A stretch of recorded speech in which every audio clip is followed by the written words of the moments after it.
You're live. I believe we're live. Are we live? Are we live? I believe we are live. Yo, can you guys hear me? Are we live, gentlemen and gentlewomen? I think in theory we are. In practice, I have no idea if the live stream is actually working. Can we get a something in the chat, like a hello, a maybe, a hi? Absolutely anything. Cool. How are we, gentlemen and gentle ladies? Can we get a wave emoji in the chat so I feel a little less lonely on this Tuesday evening? You have some questions? Do not worry. That is what this live stream is for. All your questions and philosophical answers of life will be answered and catered for. It is this mic that's connected, right? Actually, don't know. It might not be. Let's see. I have no idea which mic is connected. Is the mic all right, guys? Is the mic all good? Yo. I think it's that one. I think it's that one that's been connected. Cool. We're going to be doing a freelance editing Q&A. So literally any questions you guys have, we will answer. We'll keep it on the topic of editing. So like it can be about the actual editing side of things. It can be about the client side of things. It can be specific situations that you're in. It can be about workflows. It can be about the lifestyle around editing. So productivity, managing a specific situation. The more specific you can give your question, the better. So please don't be one of those people that say, how do I get clients? Because it's a very generic question. You're going to get generic answers. The beauty of these lives is you can ask specific questions. So the more specific your question, the better the answer is going to be. So we're going to be jumping into that Q&A soon. Let's just give everyone a little moment to join in and we'll get started. Cool. Let's get everyone spam a hello in the chat. We'll get a hello chain. Hello chain in the chat. Just type hello. That way I know what the stream delay is. We're gonna make this an interactive chat. I don't want this to be like a YouTube video where I'm kind of just speaking into the ether, into the dark depths of my camera lens. Instead, I want it to be like a super interactive thing where us as a community, we're able to just answer any questions you guys have. I think it'll be super valuable for you guys. Should be able to just like move it slightly over, and now it should be more centered as well. Opinion about Indian editors. Someone's trying to get me cancelled from question number 1. Cool. What's everyone been working on? Let's type it in chat. Type in chat. What has everyone been working on these days? Is it client work? Is it a V-edit? Like, what have you been working on before this video? Is it more a personal thing? Type in chat what you've been working on. We'll sort of see what you guys have been doing, so I have context.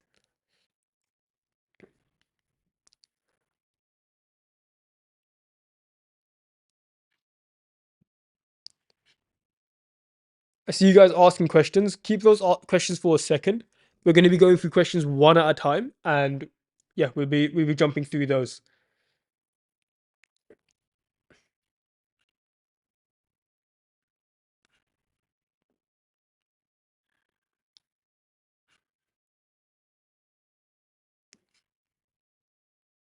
What have you guys been working on?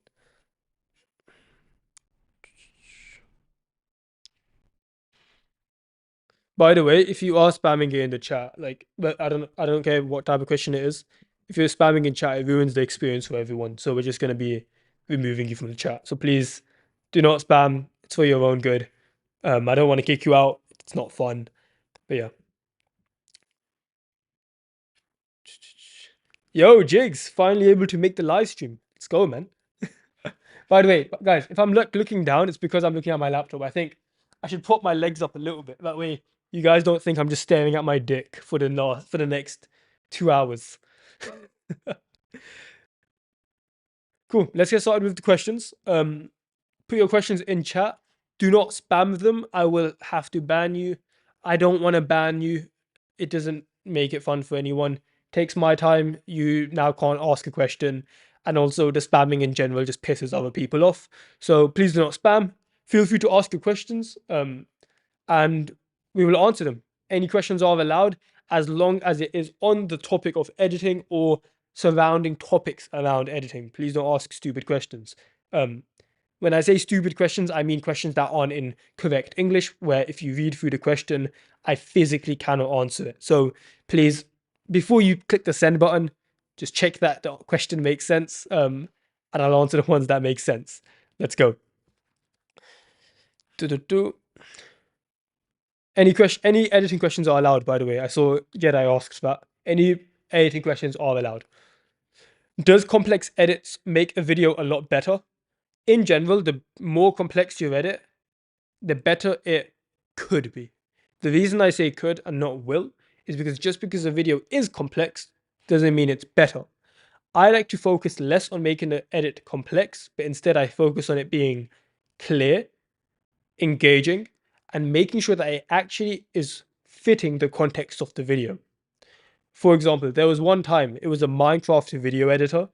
He was editing a scene in a Minecraft mod gameplay where it's not the normal Minecraft video, but instead it's like these like special modes essentially. In this video, it was about like a special weapon, and in the scene that the special weapon was found, the guy found the special weapon.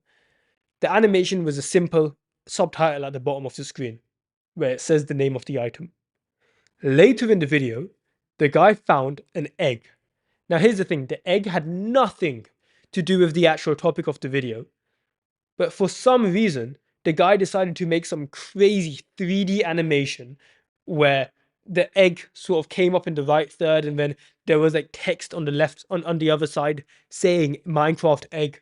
It was some crazy complex animation. Now here's the thing, the animation of the Minecraft egg looked good, but it wasn't that important. So the thing that was super important, the modded weapon, had a stupidly simple animation, and the egg, which had nothing to do with the story, had a really good animation. Didn't make sense. So I'm always thinking in terms of, yes, making it simple to understand, which the complex animation was still simple to understand. It was still engaging, but it needs to be within context. So context scenes, yes, they can look good, but the main thing is it's simple in terms of understanding it. There should be max 3 major elements. We're making sure that it's engaging, so there's constant movement throughout the scene, even if subtle. And third of all, it's actually within the context of what's happening within the storyline. So that's how I'm thinking through animations. Bro, I'm a beginner in video editing. Can you tell me the truth about video editing? Like, what is scope for the future of editing? What you'll realize is editing is only going to get more in demand. I'm assuming the base of this question is with AI, because AI editing, it is becoming a thing. I used to say AI, you don't need to worry about it for now, and truthfully, that was right. You shouldn't have worried about it before. Now, AI editing is getting to the point where, yes, you should be concerned about it if you are not actively learning it. Some tools that I would heavily recommend you look into: Claude Code. Claude is one of the major AI platforms. I would heavily recommend looking into Claude Code. The reason being, that will allow you to build out AI editing workflows where you're still editing, but the boring parts, the parts that took really long, they're getting done for you. Claude Design is also amazing at coming up with ideas for the edits. Would I use it in an actual edit? No.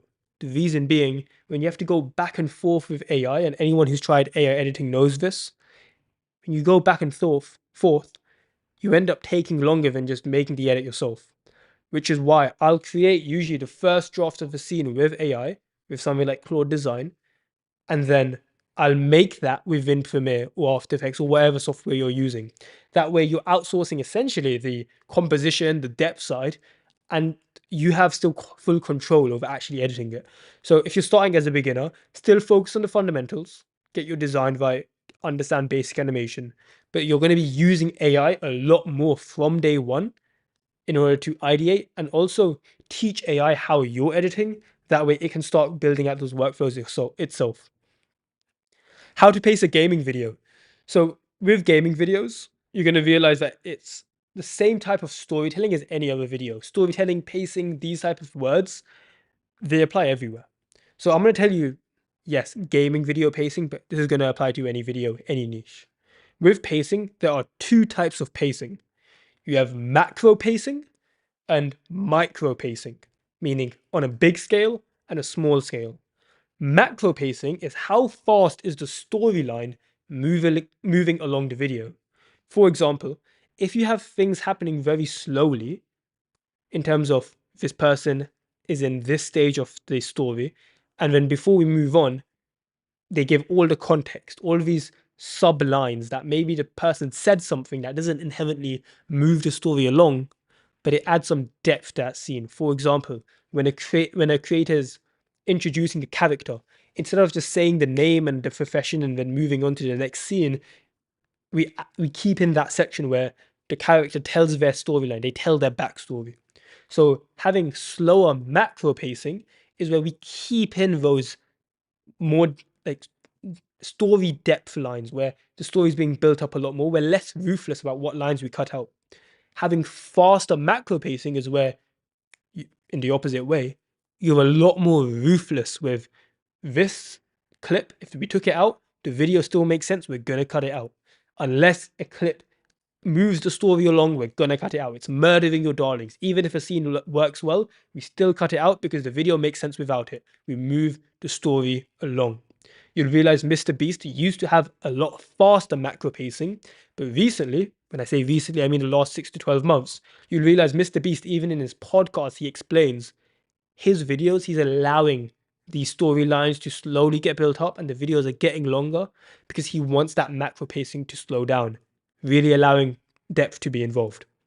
With micro pacing, this is how much pauses are being left in between cuts. Macro pacing, big scale, pacing over the whole video, micro pacing, small scale, between each cut. Depending on how many frames of pause you're keeping between your cuts will change how every single cut feels. What you'll realize is even as I'm speaking, or you're speaking, or imagine we're speaking together, there's sections where there's more pauses, and there's sections where we might take less pause. But there's natural pauses where even as I'm speaking or you're speaking, there's pauses that we naturally come to expect. When you're cutting videos and choosing how much time is in between your clips, you need to have every single cut be intentional. Whether you have 1 frame of pause or 4 frames or 12 frames needs to be intentional. For example, right before the punchline of a joke, we might keep a pause so that the punchline is even funnier. Or we might go the complete other way. Something unexpected happens, the guy nearly trips and falls, and instead of letting him falling and letting that fully play out, as soon as he trips and starts falling over, we hard cut to the next scene where he looks all professional. Because it's funny, we create contrast by him looking funny by tipping over, and we hard cut to him looking all professional on camera again. So you can use shorter pauses or longer pauses for humor, for effect, for letting an emotion sit. So that's micro pacing. So when it comes to pacing for gaming videos specifically, you're thinking through the exact same thing. What's the macro pacing?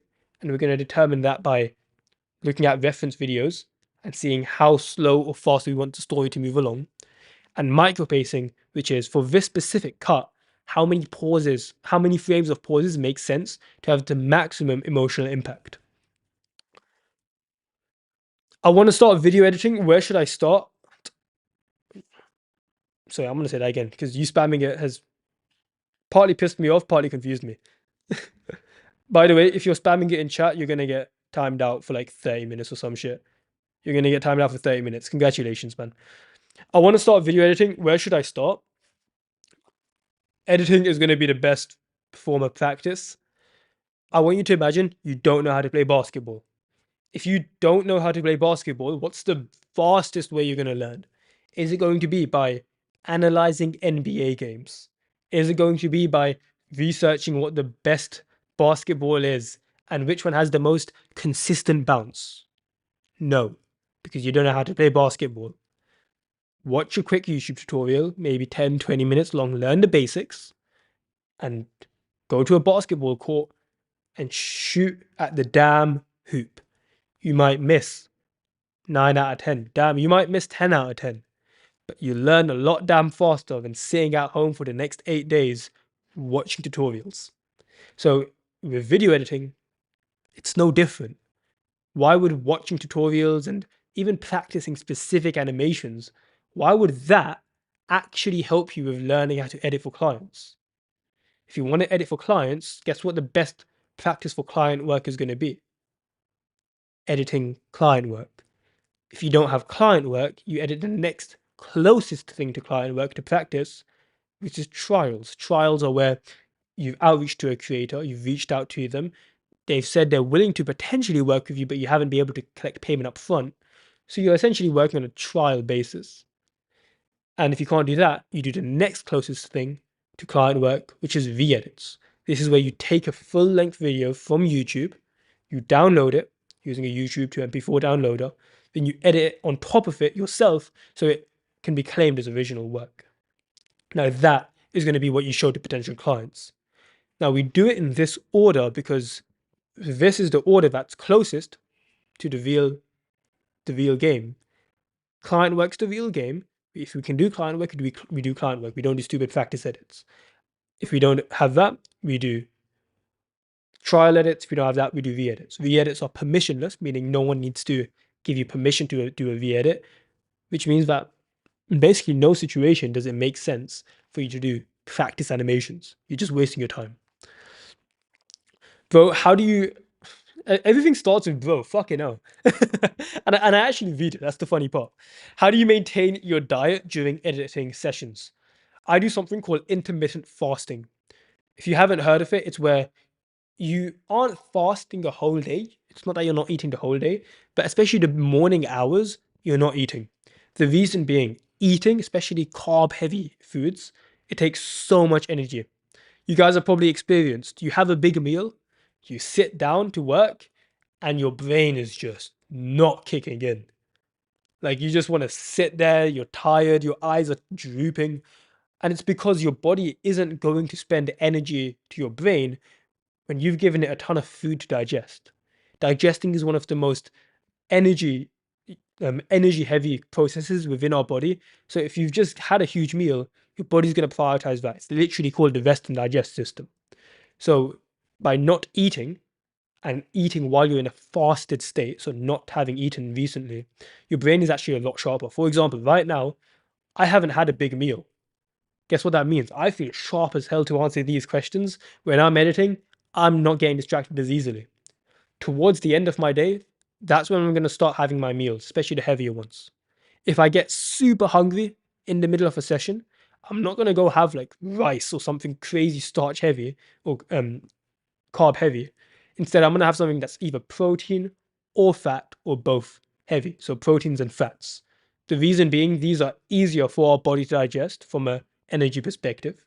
And that means we feel more full. So we get rid of the hunger, but we do also not like kick in that it's called like it's a insulin response, right? Like you have too many sugars, too many like carbs, your body needs to produce insulin or release insulin. That's why you feel so droopy after eating.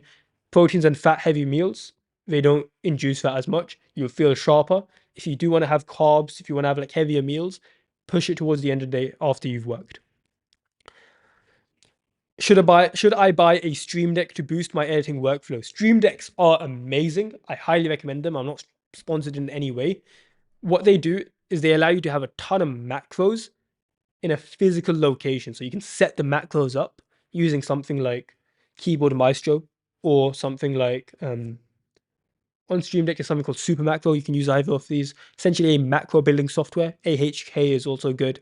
But what Stream Deck allows you to do is have them easily accessible rather than having to remember, oh, it's Command Shift Alt 8. That's what I set that macro to. You don't forget them all the time. It's really visual. Stream Deck does have a free mobile app the last time I checked. So before you go spend 50, 100, $200 on a Stream Deck, would highly recommend test it out with a mobile version first because it's free. If you find it super useful and you want more buttons, then buy the physical one. It'll save you honestly hundreds of hours a year. It's worth a couple $100. How do I grow my personal brand on X? You want to ask yourself, how are you actually defining growing? If you're defining growth by followers, you're lost. You want to define growth as, is this actually getting me inbound clients? Because that's what a personal brand is really for if you're doing it as an editor. You want to get inbound clients and you want your outreach to convert better because you have a personal brand. So, how do you build one of those? The easiest heuristic, meaning the easiest way to think about this, and by the way, what I'm about to share with you with growing a personal brand will work today. It will work in a year, it'll work in 5 years, it'll work in 10 years, it'll work in 100 years. The easiest way to grow your personal brand, post things that your dream client actually wants to see. Post things that your dream client actually wants to see. And when you think like this, you start to see other editors posting. And you start to see them as a little bit stupid. When they say, oh, I've just been scammed. Guys, go like tag this person to get me paid. Sure, you got 400 likes from other editors. So much sympathy. But if a creator now sees that post, it's like, whoa, I do not want to deal with this shit. It's sort of like, you know how you have some guys in your life, you might have known them from like high school or college. They're just fucking problem makers. It's like every single day you're complaining about something, making me start to feel like you're the problem. Because you're the common denominator in all of these situations. In the same way, when you see an editor posting about getting scammed or they're complaining about something being hard, all creators see is this guy is a pain in the ass to work with. He seems to be a problem magnet. So when it comes to growing your personal brand, just don't post things that people wouldn't want to see. Oh, I just hit my first 2.5K. No one gives a fuck. Do you think people want to be seeing like that side of a person they're about to hire? It's like, imagine you're going into an interview and you're flexing. I just applied to 80 other interviews and I got 4 of them and I'm probably going to go with that. Fuck anyone else that I want to work with. And you're about to go into an interview. The interviewer is going to be like, well, this guy doesn't care about the role. So why would you post as an editor about you outreaching? Or why would you post about you applying to roles? Or why would you post about you just getting another editing job? Just post your work. Post wins of clients, not yours, clients, because that's what they care about. And basically any variation of those two, your work and wins that clients have gotten. That's how you build a personal brand. Super simple.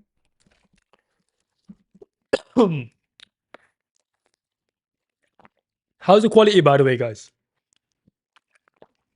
1, if the quality is good. 2, if you would prefer to blow your brains out because of how shit the quality is.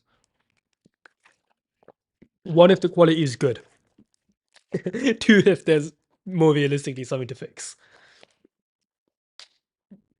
Cool. Appreciate the ones. We got a little bit of a different setup. I'm in Morocco at the moment. We're traveling a little bit. How do you guys like these live streams, by the way? I've actually added it to my calendar. I'm planning on doing a lot more live streams. I honestly enjoy this a lot more than recording YouTube videos. I find it a lot more interactive. I like it. And I think it's nice for the community. How do you find how do you guys find these live streams? Do you like it?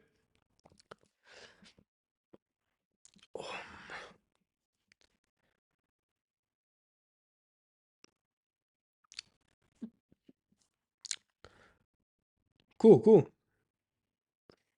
Appreciate that, boys. If you guys like it, we'll do more. Like that's the thing. I'm just gonna go off of your guys' feedback. Like if you guys are joining the streams, you're interacting in the streams, we see that you guys are joining them and interacting in chat. Like the more literally we have a chat metric where during stream it literally says how many people are chatting and when. If you guys are chatting consistently, you guys are interacting, I find it fun, then we'll keep on doing them. If you guys don't like them, we won't do them. Cool. Seems like you guys like them. We'll keep doing them then. Right now, I've got it on my calendar as Tuesday, Thursday, and Sunday. I've basically lined them up with when I do my editing layer Q&A calls. So in the editing layer, like my coaching program, what we do is we have Q&A calls where they can ask any question. It's a live call rather than like a live stream like this. It's more like an actual like one-on-one vibe call. And then on Thursdays we do a feedback call where they send in their work and we give them feedback.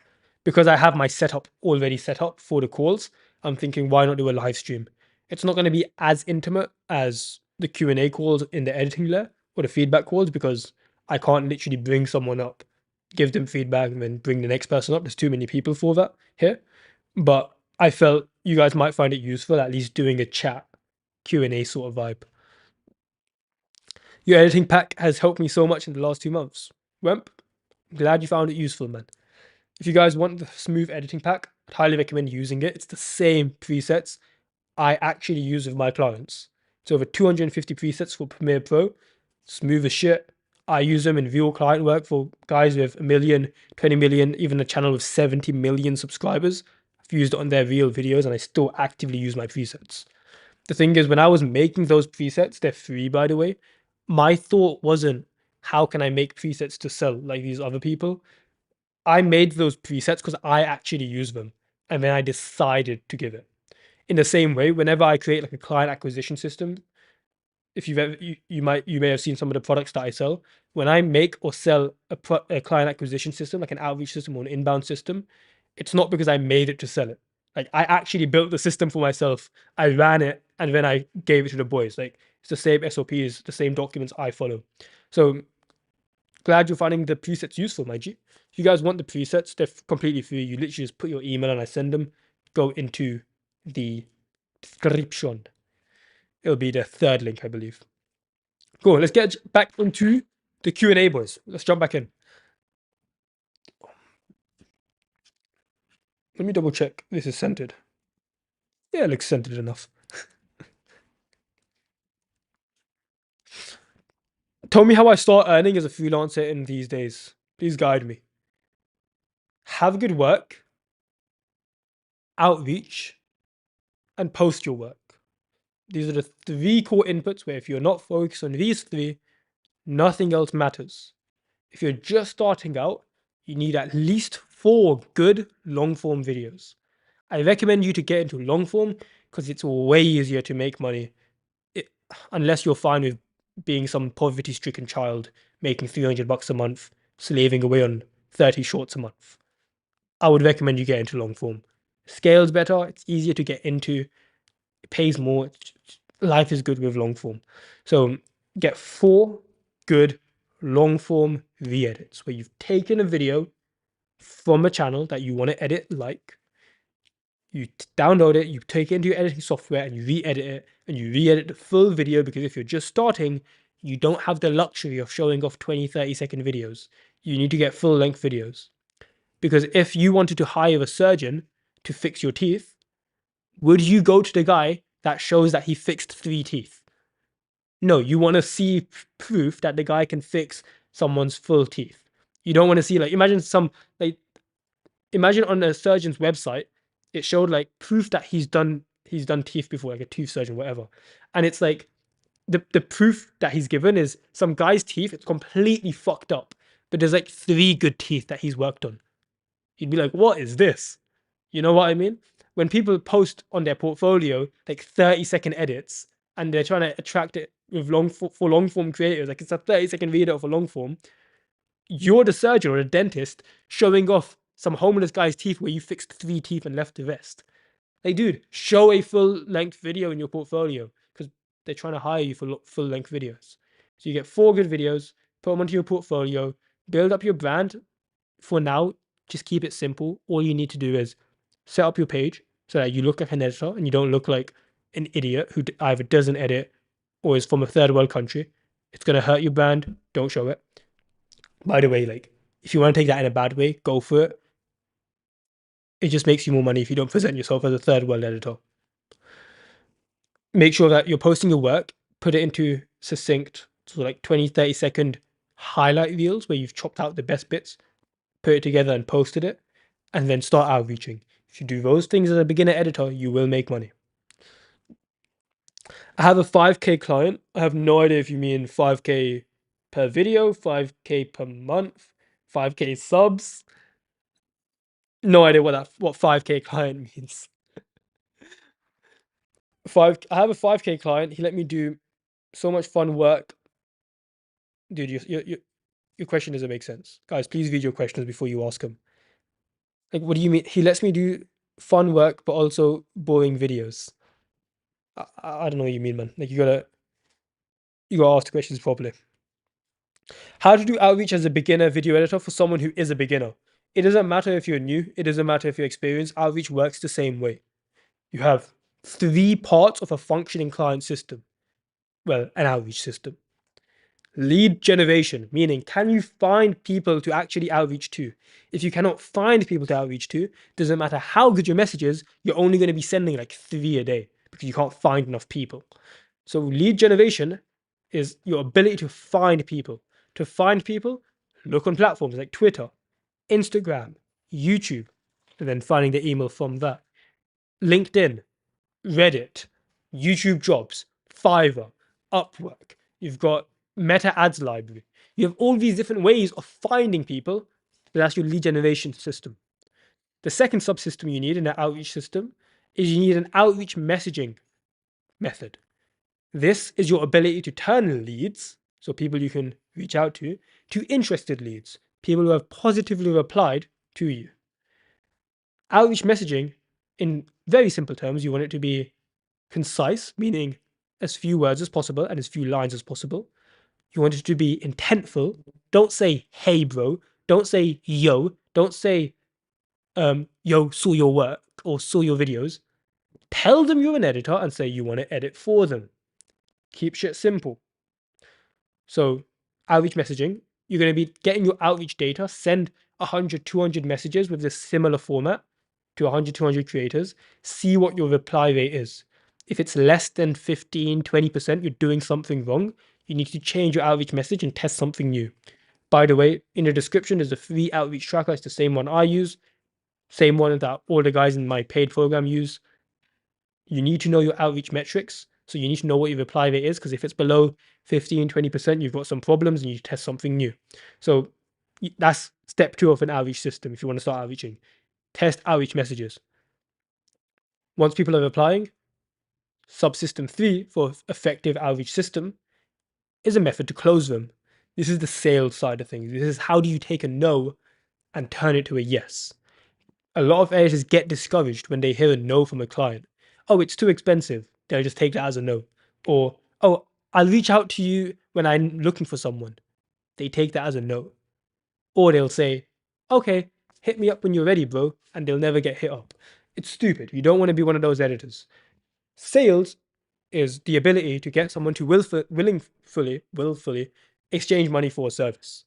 Now, if someone says, I'm not looking for an editor at the moment, if you just take that as a no, you're crazy. If you hear, oh, it's out of my budget, and you actually think that means it's out of their budget, you're crazy. Like, there's been so many times where someone will come to me, say, I have this much budget, and I'll close them at 3 times the amount. For example, there was once a guy, he had 60 million subscribers, no, 40 million when we started working together, 70 million now. He came to me, said, my budget's $650 per video. So not crazy high for the amount of work that was required. The videos would have taken like 3-4 days. $650. He said, I cannot pay more than this. I took him through a sales process, took maybe 8 messages. He paid up front $2,000 per video. He paid up front for the same video. It takes 2 to 3 days. So how can I take someone who said, I can't afford more than $650 a video and turn them into someone that's paying $2,000 up front? That's subsystem 3, the sales side of things. When you have the ability to have all 3 subsystems, lead generation, outreach messaging, and closing, so the sales side, you have a functioning client system. And the thing is, this applies to any stage. If you want to close someone at even $50 a video, you still need to find them, lead generation. You need to be able to message them to get a reply. And you need to be able to actually close them, whatever the price is. The best part about dialing all three in is you can charge a lot more for essentially the same amount of work, and your income is more consistent because you actually have all three dialed in rather than relying on some random person to hit you up. Malice man, I've got a big problem right now. Worked with huge creators, but I delayed the video so much that now they'll never give you work. Deserved. How do I fix this with them? I don't want to ruin my name in the community. Truthfully, I wouldn't even worry about trying to fix your name with them. I would just go try to find other creators. The YouTube creator industry is a $250 billion industry with a B. There are a lot of people that you could work with. You fucked your name up with them. Truthfully, that is your fault. Don't expect them to come back. Just go find someone else. There's hundreds of thousands of good creators that pay the same, if not more, for about the same, if not less, work. So go find them by outreaching, by posting your work, by using your client acquisition methods that you originally used to get these clients, and just make sure you don't fuck up the deadlines this time.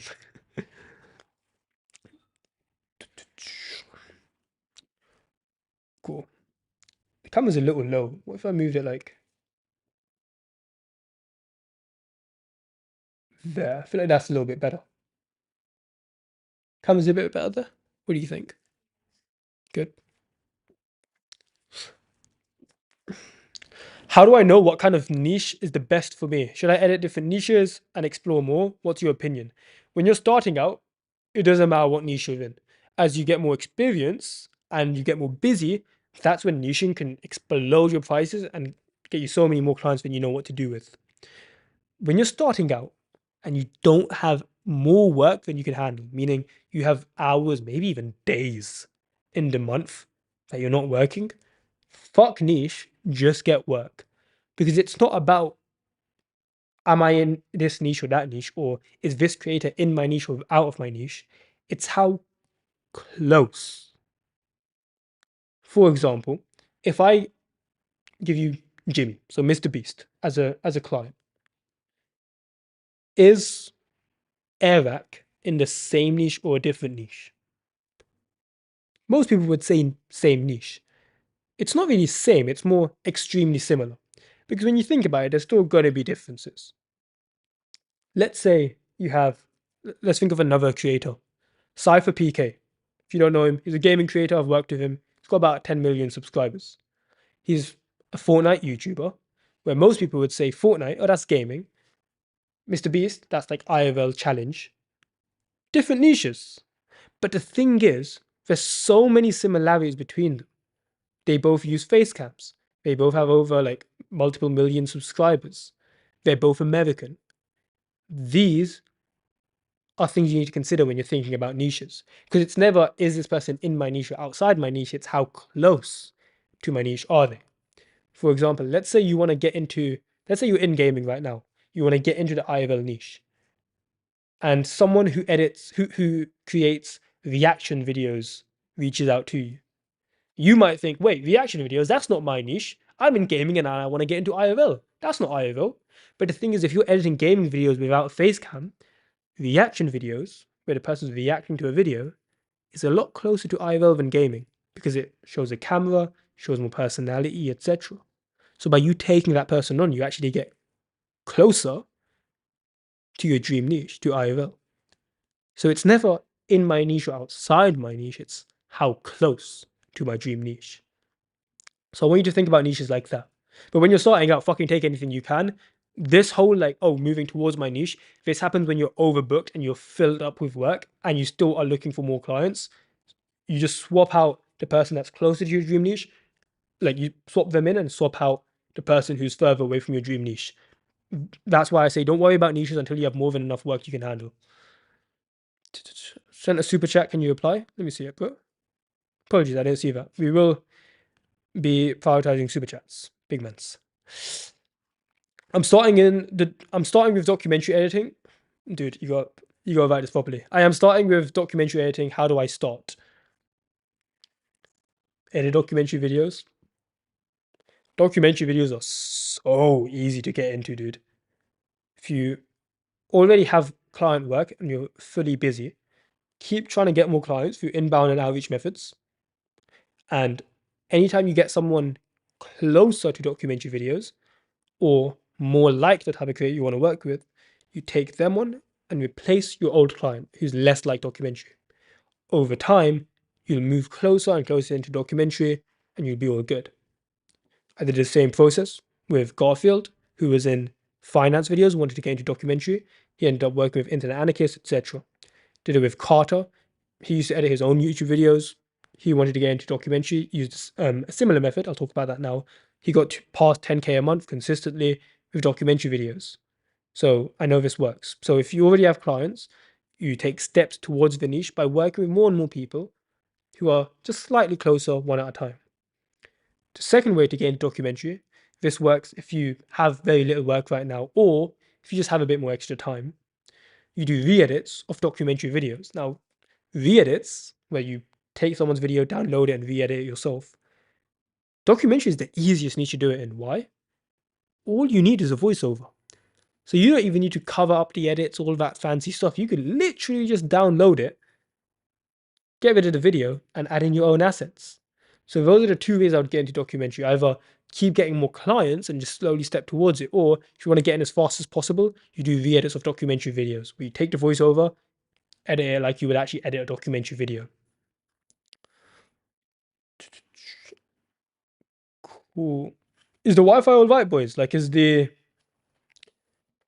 camera quality, the smoothness, not of the edits, but of the camera, is that all good? Type 1 if it's good, type 2 if it's not. 1 if it's good, 2 if it's not.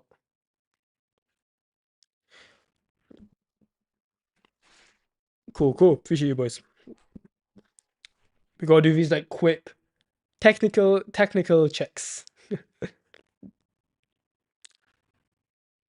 So Harv asked, I want to get into the editing layer. What's the price and the conditions for me to get in?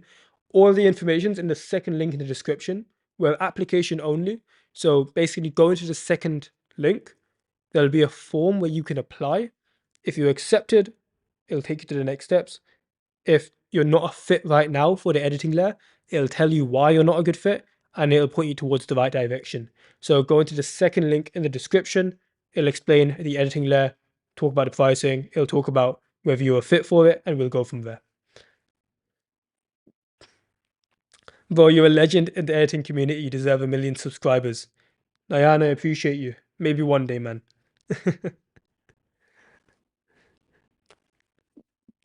How do you get the motivation to improve when your skills feel capped? Do you want to charge more for basically the exact same amount of work? The funny thing is about editing skills is you usually don't need to edit better videos to get paid more. I'll explain what I mean. I used to edit videos for $200. They were reaction videos. They take me 2-3 days. I now can edit that same video for 1,200 to 1,500 per video, and it looks the exact same. So why is it I can edit a video now that looks the exact same as before, but I can charge 5 to 8 times as much? Because I have a higher cap. On my portfolio, it shows that I can do better. For example, let's say you had an accident and your leg is injured. It's not a crazy bad injury, but you can't walk anymore. Like, it's kind of fucked up. There's 2 surgeons that are saying they can fix your leg. One of them has proof that he has fixed legs before. Legs similar to yours. Nothing worse, but he has some legs that he's fixed and done surgery that were not as bad and some that were as bad as yours, but he's fixed them. He has proof. Would you trust him or the surgeon who's fixed legs in your condition? It's kind of fucked up.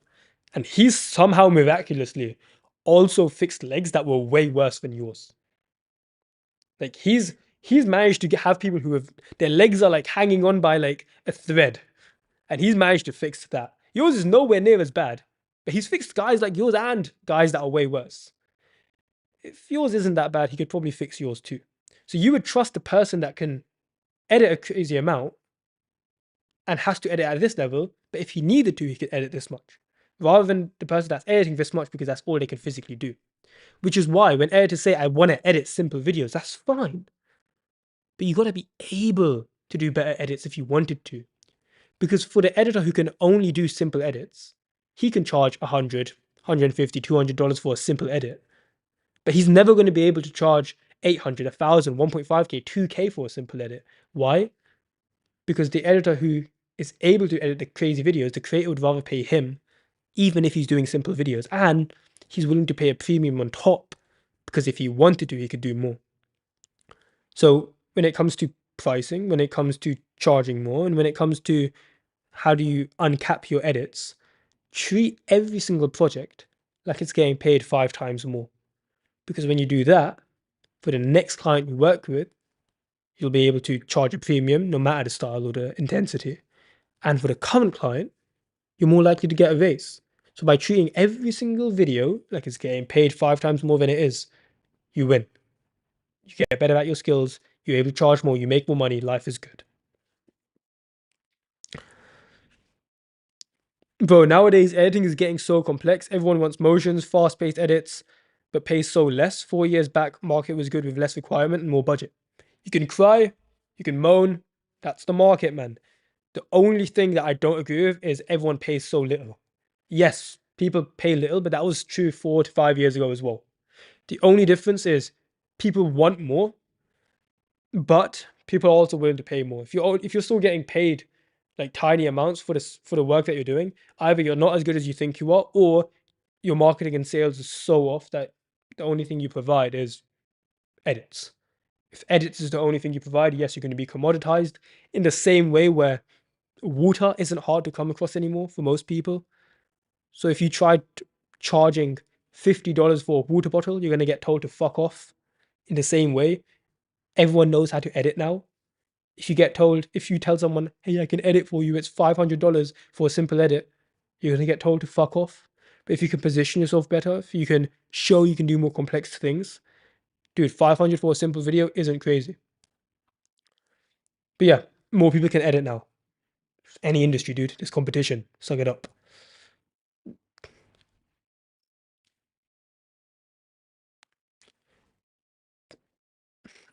Malice, how can I edit brain rot intro edits the client's needs? They gave $5 only for 30 seconds. Is it worth it? Holy fuck, $5 for 30 seconds is wild. Even if you're a new editor, like, okay, now if you're new, take on whatever work you can get. But if it's consistent work and you're doing $5 for 30 seconds, dude, $5 shouldn't even be a second of work. Like 1 second of edited video, $5 is wild. Like I used to edit, like even this is before like I was charging a 1-2K.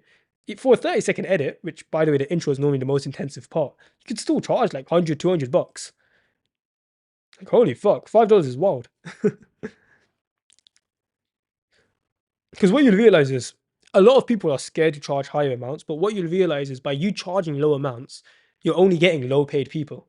So in your mind, you're thinking, oh, everyone's paying so little. But no, you're attracting low paying clients. So by charging more, you'll actually attract better people. You'll stop working with brokies and you'll stop thinking that everyone else is a brokey too. Like by working with better people, your concept of money will expand. So highly recommend charging more.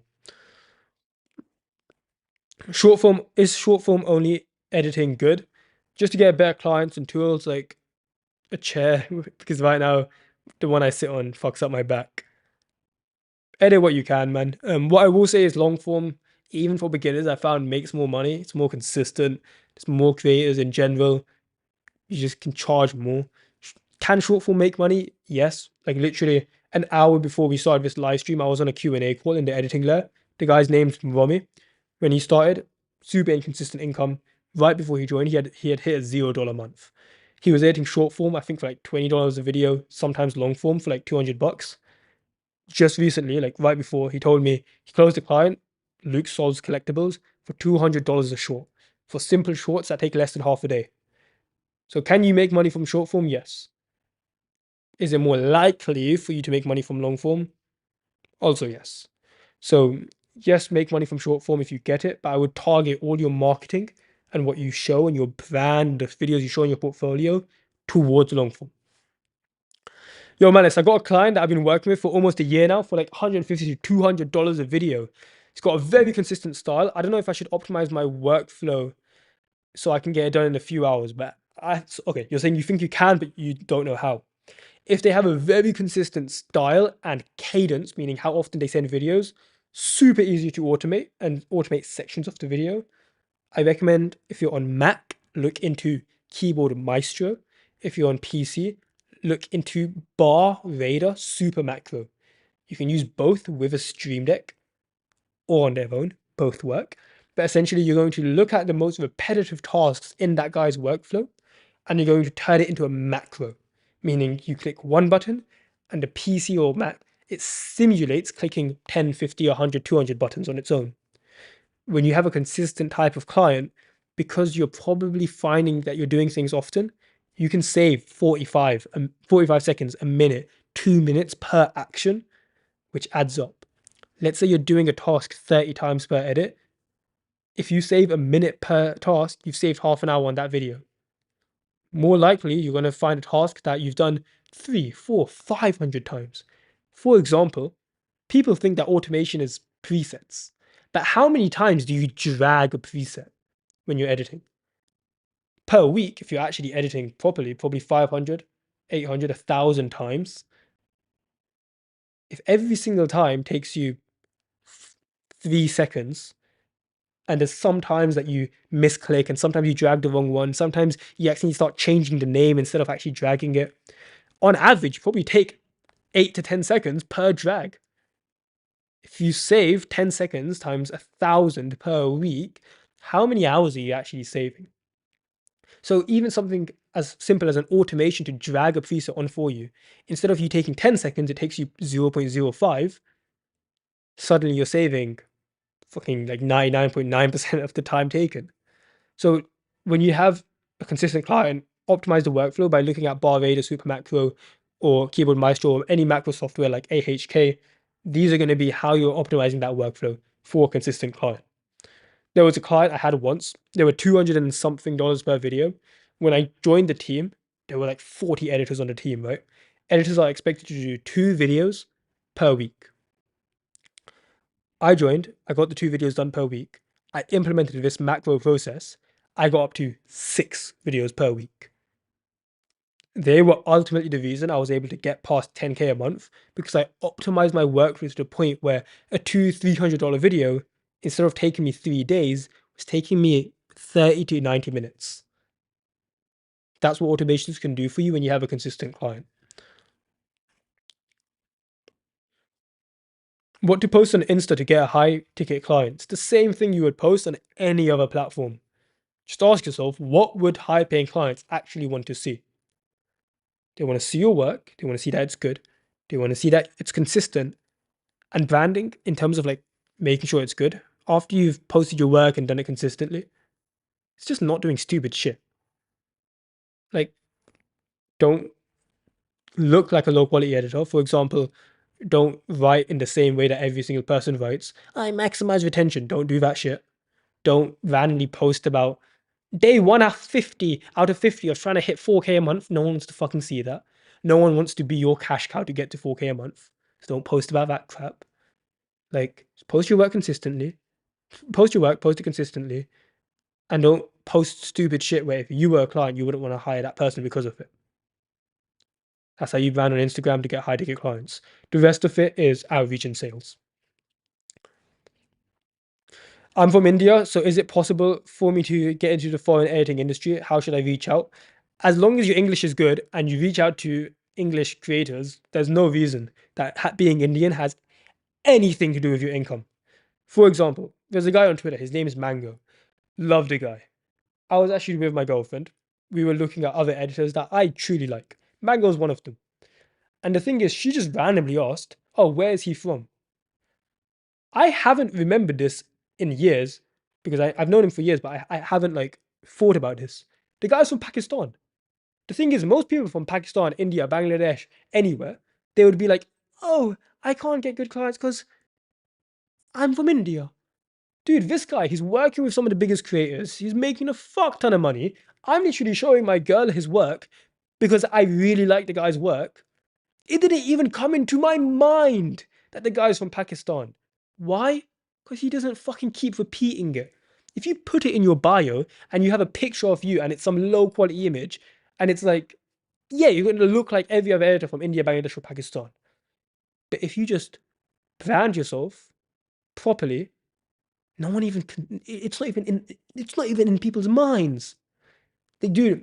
It's so easy to get into any editing industry. It's like if I started speaking Spanish, I would attract more Spanish people. If you write and you like you type in Hindi or whatever, dude, you're gonna attract Indian creators. Like, what do you think? If I post Spanish work, I'm gonna start attracting Spanish people. If you post Hindi videos, you're gonna start attracting Hindi videos. Like, you got to think like that, man. Question from a beginner editor: how do I know what edit to do in a specific segment slash time in a video? There are two ways that I think of creative edits. You have power words and you have sentiment, like meaning. Let's start with one. Power words are the most important words in any phrase. It's the words that carry the most meaning. For example, if I said, right now, I'm going to, I, right now, I have a camera recording me and it's shooting at 4K. What are the very few words that if I just said those words, almost like a caveman, I could still get the point across? Camera shooting 4K. Right now, I have a camera shooting me at 4K resolution. Camera shooting 4K. It gets the same message across in as few words as possible. These are the power words. And these dictate what we're going to visualize in our edit. So in any part that you want to edit, find the power words. There's always a power word in every sentence, by the way. So you find the power words and visualize that. This will mean that you're visualizing what actually matters and not being like those stupid editors where they'll do like a typography type animation where they're writing out words and they'll type like the word the will be the main animation, or hello. Like, dude, those aren't the important words. Like, find the most important words, visualize those. The second way that we're going to be finding creative edits and knowing what to animate is we're thinking in terms of meaning. Because just because a word is a power word doesn't mean that's what's actually being said. Let me give you an example. If I said, my water bottle just ran out, water bottle, that might be the power word that you identified. But technically, if you just put a water bottle on the scene and you got a water bottle from Google where it's a full water bottle, that doesn't actually visualize what's happening. The meaning is the water bottle was emptied. So you wouldn't want to put a full water bottle, you'd want to put a water bottle that's either empty or being emptied. So another example. Let's say you're editing a Minecraft video and he's talking about potions. Like, he had 100 potions before, and in a line that you want to visualize, he said, okay, I'm going to use my potion now. Let's say he only had one potion left and he says, okay, I'm going to use my potion now. The power word in there is potion. But if you just show a potion on there, it doesn't make sense because he's using it and it's his last one. Instead, we look at the meaning of that sentence. Okay, I'm going to use my potion now. In this context, he means he has one potion left. He's going to use it, meaning he won't have any potions after, meaning he might die to this zombie. That's what he means by that one sentence. So the visualization might be the potion smashing, liquid going everywhere, and a zombie in the background. Because the meaning is the zombie might kill me because I don't have a potion. So do you see how we're using power words? Yes, but we also want to look at the meaning of a sentence. What does this sentence mean? For example, sometimes, let's say there's two guys, they're working out in a gym. You're editing a gym video. And one of the guys says, dude, you're strong as an ox. An ox is like a strong animal. If you put a picture of a fucking ox, it would look so stupid. Imagine there's a gym video and a fucking cow looking thing just slides onto the screen. That would be stupid. the power word is technically strong and ox, but you wouldn't put an ox on the screen.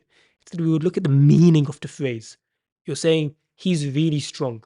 So the edit we might do in that scene where the guy says to his friend, "Dude, you're strong as an ox." Maybe we make his biceps bigger. Like we make him comedically big, where it's like instead of being this big, we make him like fucking like this. Could you imagine that? Because that is inspired by the meaning of the sentence, which is his friend is really strong. So that's how I'm thinking of animations, like looking at the power words and looking at the meaning of the sentence. Should I increase the tension? Oh, sorry. How should I increase the tension in gaming videos? I edit both Minecraft and other game highlights videos with my best clips and plays. For retention, there's three main ways that you're going to be able to improve it. The first one, just make sure the video makes sense. Whenever people notice that, oh, this thing isn't congruent, it doesn't actually follow properly, people just click off. For example, a lot of editors mess this up so often. They're worried about like these crazy storytelling techniques. But what they really need to think about is, does every sentence actually make sense? The pauses, the tonations. For example, when you end a sentence, it normally tones down. Sometimes it tones up. But imagine every single sentence toned down and it didn't really make sense. Like this is not how people talk. But when you're cutting parts out of a video, sometimes the tone is going to not match the sentence before or after. So you need to make sure that you're listening to the tones, making sure the tones make sense. You're listening to the actual lines, making sure the lines make sense. You're listening to the pauses, making sure the pauses make sense. So that's number one, make sure it makes sense. To improve your attention, step two is murder your darlings. Anything where if you removed it, the video still makes sense, just remove it because the video makes sense without it. Moves the story along faster. Yada bing, yada boom, everyone's happy. And the third way to improve retention is understanding setups and payoffs. We're not going to go too in depth into this now because I could go into this for genuinely 4 hours, and we do. Setups are where you create curiosity, payoffs are where you release curiosity. For example, if right now I said, oh my God, it's 7:30 and my bus leaves at 7:35, if I don't make it, I'm not going to be able to help my mother who is in the hospital right now. Stakes are if I do not get to the bus in 5 minutes, my mom might die. Stakes have been created. And now the question everyone wants answered is, does he make it? So can you see how I've created a setup to tension, and throughout the video, throughout the next scenes, we're going to pay that off. So intentionally having sections where you understand when tension is being created and pacing it so that you pay it off not too quickly, not too slowly. That's going to help with retention. And the most important part of retention is understand that when any tension has been built up, then paid off, we need to set the next thing up as quickly as possible. Let's give that example. I need to make the bus in 5 minutes, or my mom's going to die because I need to get to the hospital.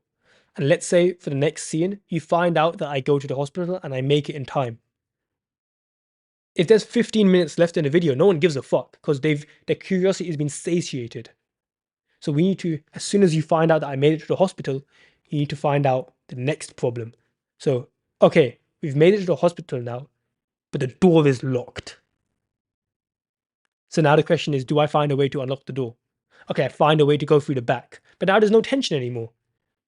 Oh, but the entire, now there's like lasers. You know, in those spy movies, there's lasers like this where if I trip it, the whole hospital is going to go into shutdown.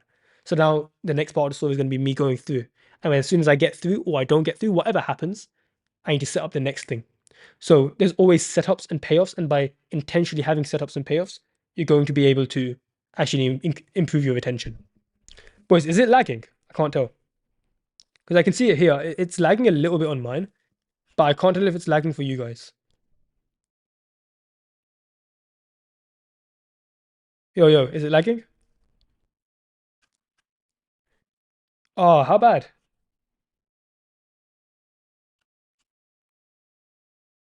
Let me try to switch my Wi-Fi to a different one, boys. Is it lagging? You're not finding it? Get like a mix. 50%. Oh, 50% is fucked. You say 50. I'm gonna switch to a different Wi-Fi, boys. Cool. Let's see. Am I going to regret switching Wi-Fi?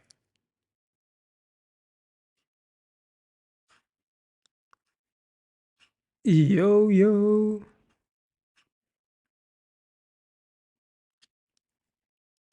Are we back? Are we not?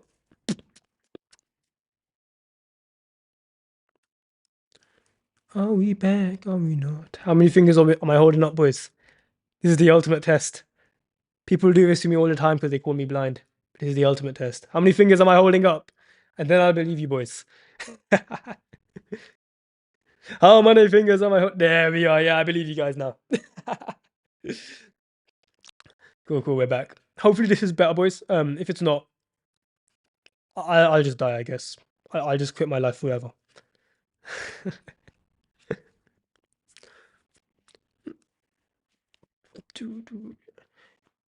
Limitless asked, is your price for paid programs differ?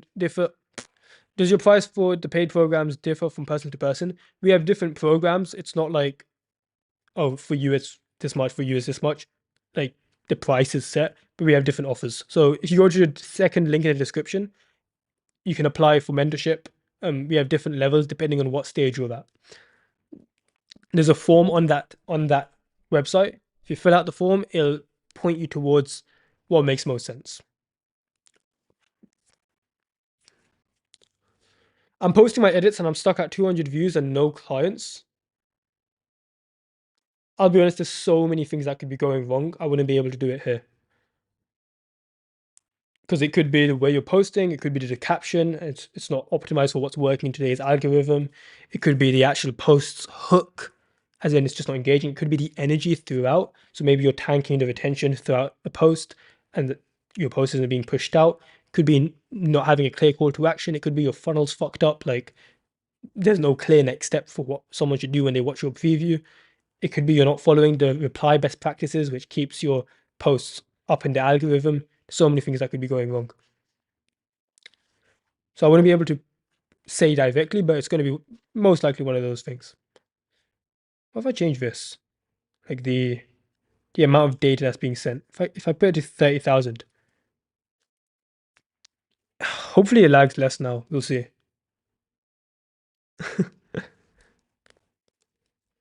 Apologies, boys. Pips, are you using it? No? Okay, cool. Thanks.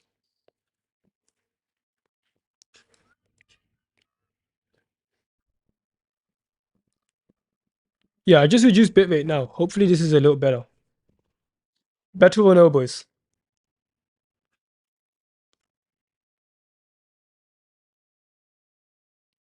Yay, nay. Yeah, 1 for better, 2 for what? 2 for it's still lagging sometimes. 1 for better, 2 it's basically worse. You know what, boys? If you guys find it lagging, literally just type it in chat. Cool, cool. Appreciate it. Muid, hey Malice, I recently bought the Golden Outreach system. Do you recommend I do Looms, even if my background is trash? For anyone that doesn't know, Golden Outreach system is one of our client systems that we sell. It fucking crushes. And Looms is just one of the methods that we recommend. With Looms, if your background is trash, I would just fix that problem because Looms work so damn well. We've seen upwards of a 25% reply rate on some people's Looms. Bloody crushes. If you don't have a good background, a plain white background or a plain color background works. You don't need to have a crazy good background. If you can't get a if you can't get a good background, get a plain background. It might be better if you just have like a simple background, just tidy things up. Your presentation does matter. But I would rather you have just a plain background with like decent-ish lighting where it's either sunlight or even your screen with a white screen on top, like your brightness being bright. Just having your face lit up so you don't look like you're in a cave, and a plain background works well for Looms, man. Is the MacBook Pro base M5 good for long form editing? Basically, from what I found, any MacBook with an M chip crushes of editing. It sounds stupid, but I've yet to find an M chip MacBook that's not good at editing. Like I've got an M4 Max that's fully specced out, maximum RAM. I think got like 128 gigabytes RAM, maximum storage, the best like chip for the M4 range, it's like an M4 Max, whatever. It was like 4 or 5K. It's so good at editing. Apple Silicon, their chips are so good for editing. I'm right now using my M2 Pro. It's only like $1,000. Very little difference when it comes to day by day, unless I'm working on like a super intense edit, which I might do once a month. It's like once a month I'll realize the difference, but MacBooks are crazy good at editing. Cool boys. It's 7:45 for me. I gotta head off. I have a call with an editing layer member, like a one-on-one. So I gotta jump off, boys. I appreciate you. Thank you for joining the stream. Can we end off with like the fire emojis? It'd make me happy. Cool. Fire emojis in the chat, boys. Just spam them. This is the one time you're allowed to spam. I've got like fuck ass fly on me. Fire emojis in chat, boys, and we'll all jump off.